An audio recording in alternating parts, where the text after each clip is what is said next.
Hi అండి, అందరికీ నమస్కారం. ఈరోజు మనం టమాటా క్యాబేజీ పచ్చడి ఎలా తయారు చేసుకోవాలో చూద్దాం. ఏంటి టమాటా క్యాబేజీ పచ్చడా? కొత్తగా ఉందే. ఎప్పుడూ ఒకే రకంగా తింటే ఎలాగండి, కొంచెం కొత్తగా ట్రై చేద్దాం. ముందుగా ఒక ప్యాన్ పట్టుకుని కొంచెం ఆయిల్ వేసుకుని అది కాగేంత వరకు వెయిట్ చేయాలి. ఈలోపు క్యాబేజీ, టమాటా, పచ్చిమిరకాయ అండ్ కొంచెం కొత్తిమీర ఇలా కట్ చేసుకుని పక్కన పెట్టుకోవాలి.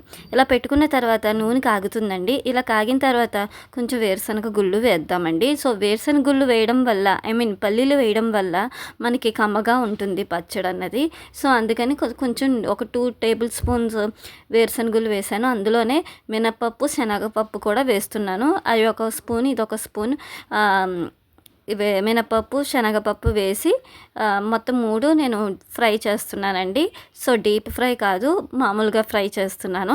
సో మీడియం ఫ్లేమ్లో పెట్టుకుని అవి లేత బంగారపు కలర్లో వచ్చేంత వరకు, ఫ్రై అయ్యేంత వరకు వేస్తున్నాను. ఈలోపు ఇందులోకే మనం ఒక స్పూన్ జీలకర్ర వేసుకుందామండి. అలాగే ఒక స్పూన్ ధనియాలు కూడా వేసుకుందాము.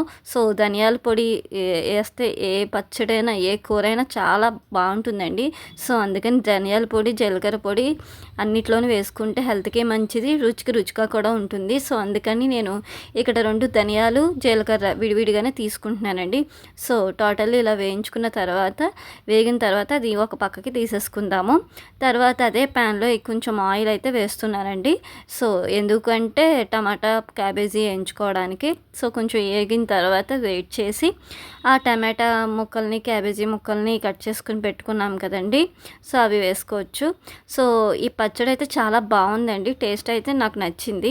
సో మీరు కూడా ఒకసారి ట్రై చేయండి. సో కట్ చేసుకున్న క్యాబేజీ ముక్కల్ని వేసేసి అలాగే అందులోనే పచ్చిమిర్చి కూడా వేసేస్తున్నానండి, ఒకేసారి అయిపోతుందని. సో పచ్చిమిర్చి వేసేసి అలాగే కలుపుతూ ఇది మీడియం ఫ్లేమ్లోనే వేయించుకుంటున్నానండి. సో ఎందుకంటే మాడిపోకుండా ఉంటుందని. సో ఇలాగ కొంచెం వేగిన తర్వాత మనం టమాటా ముక్కల్ని కూడా కలిపేసుకుందాము.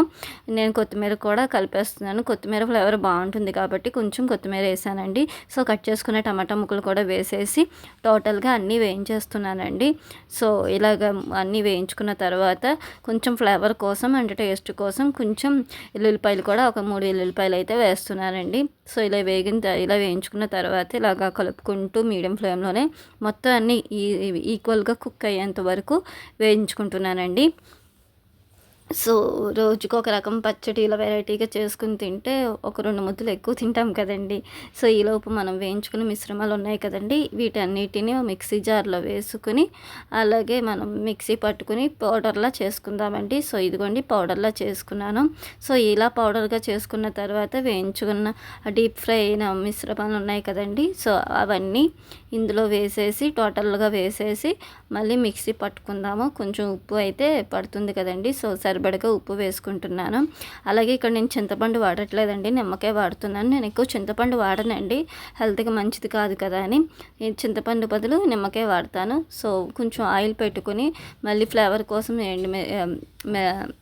ఎల్లుల్లిపాయలు వేసాను. అలాగే తాలింపు సరుకులు కూడా వేసానండి.